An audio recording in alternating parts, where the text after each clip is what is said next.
बिस्मिल्लाह अर्रहमान अर्रहीम। नाज़रीन करام, आज हम तारीख की एक ऐसी कौम की कहानी सुनने जा रहे हैं जिसका जिक्र आते ही ताकत, खौफ और गुरूर की तस्वीरें ज़हन में अभर आती हैं।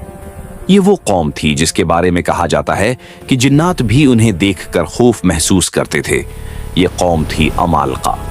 रवायात और तारीखी बयानात के मुताबिक अमालिका एक गैर मामूली ताकतूर कौम थी। उनके कद आम इंसानों से कहीं ज्यादा बुलंद थे। उनके शहर आसमान को छूते मालूम होते थे और उनके लश्करों के कदमों से जमीन कांपती थी। वो अपने जोर बाजू, अपनी ताकत और अपनी शान और शौकत पर नाज करते थे और खुद को जमीन की सबसे बड़ी कुव्वत समझते थे। अमालिका ने मुख्तलिफ इलाकों पर हुकूमत की।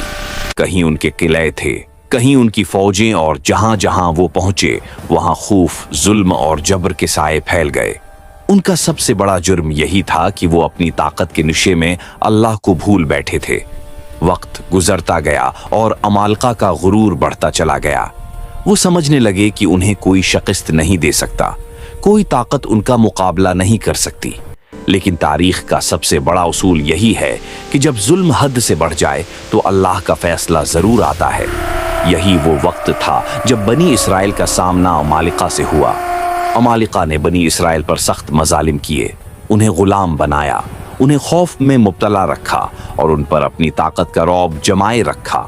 अल्लाह ताली ने बनी इसराइल की रहनुमाई के लिए हजरत मूसी अलैहिस्सलाम को मबूस फरमाया।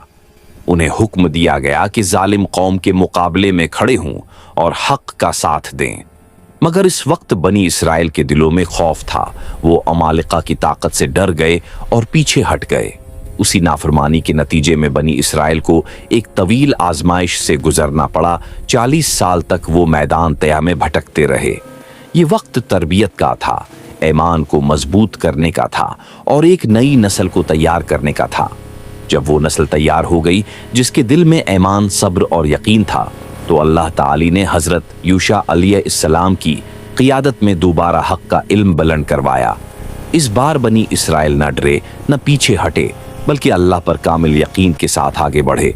बिलाखिर वो दिन आया जब अमालिका अपनी सारी ताकत के बावजूद अल्लाह के फैसले के सामने टुक न सके। उनके मजबूत किले गिर गए, उनके लश्कर बिखर गए और वो कौम जो खुद को नाकाबिल शिकस्त समझती थी, तारीख के सफ़हात में दफन हो गई। आज अमालिका के महल्लात बाकी नहीं, उनके शहर, उनकी ताकत का निशान भी मिट चुका है। सिर्फ उनका नाम रह गया है जो हमें यह सबक देता है कि ताकत, दौलत और गुरूर अगर अल्लाह की नाफरमानी के साथ हों तो अंजाम हमेशा तबाही होता है। ये कहानी सिर्फ अमालिका की नहीं